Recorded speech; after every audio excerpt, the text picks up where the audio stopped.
Chapter 15. Dr. Seward's Diary. Continued.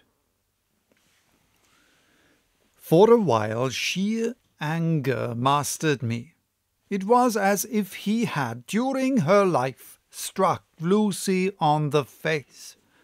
I smote the table hard and rose up as I said to him, "Dr. Van Helsing, are you mad?"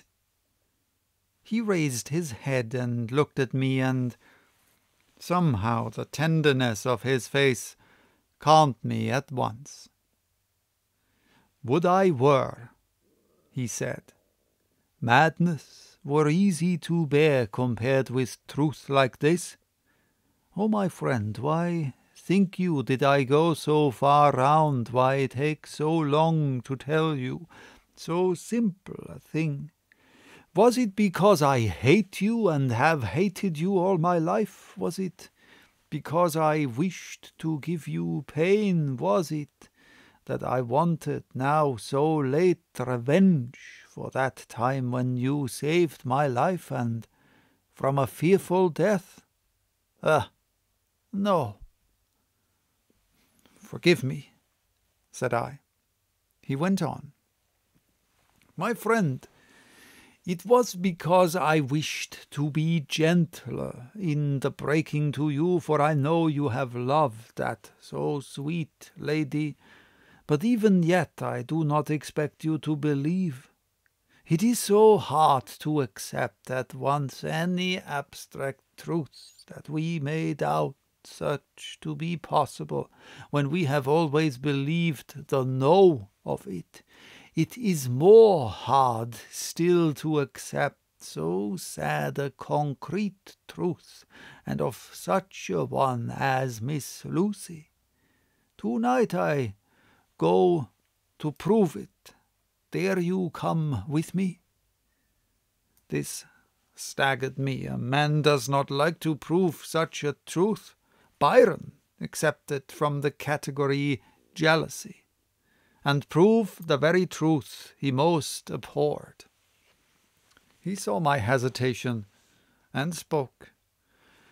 "The logic is simple, no madman's logic this time, jumping from tussock to tussock in a misty bog. If it be not true, then proof will be relief. At worst, it will not harm. If it be true, there is the dread, yet very dread should help my cause, for in it is some need of belief. Come, I tell you what I propose.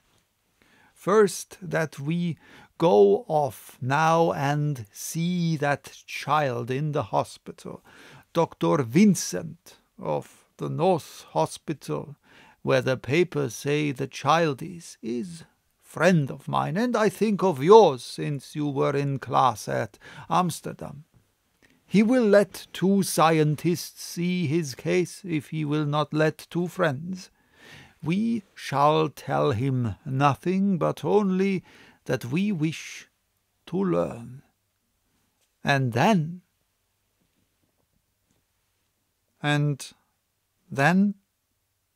He took a key from his pocket and held it up. "And then we spend the night, you and I, in the churchyard where Lucy lies. This is the key that lock the tomb. I had it from the coffin man to give to Arthur." My heart sank within me, for I felt that there was some fearful ordeal before us. I could do nothing, however, so I plucked up what heart I could, and said that we had better hasten, as the afternoon was passing. We found the child awake. It had had a sleep and taken some food, and altogether was going on well. Dr. Vincent took the bandage from its throat and showed us the punctures. There was no mistaking the similarity to those which had been on Lucy's throat. They were smaller, and the edges looked fresher. That was all. We asked Vincent to what he attributed them, and he replied that it must have been a bite of some animal, perhaps a rat, but for his own part he was inclined to think that it was one of the bats, which are so numerous on the northern heights of London. "Out of so many harmless ones," he said, "there may be some wild specimen from the south of a more malignant species. Some sailor may have brought one home, and it managed to escape, or even from the zoological gardens a young one may have got loose, or one be bred there from a vampire. These things do occur, you know. Only 10 days ago a wolf got out and was, I believe, traced up in this direction. For a week after, the children were playing nothing but Red Riding Hood on the heath and in every alley in the place until this Blue-fur lady's scare came along, since when it has been quite a gala time with them. Even this poor little mite, when he woke up today, asked the nurse if he might go away. When she asked him why he wanted to go, he said he wanted to play with the Blue-fur lady." "I hope," said Van Helsing, "that when you are sending the child home, you will caution its parents to keep strict watch over it. These fancies to stray are most dangerous, and if the child were to remain out another night, it would probably be fatal. But in any case, I suppose you will not let it away for some days?" "Certainly not. Not for a week at least.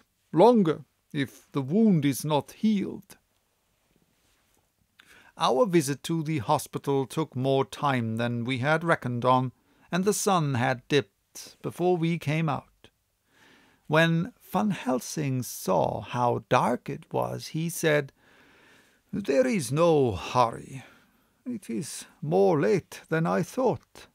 Come, let us seek somewhere that we may eat, and then we shall go on our way."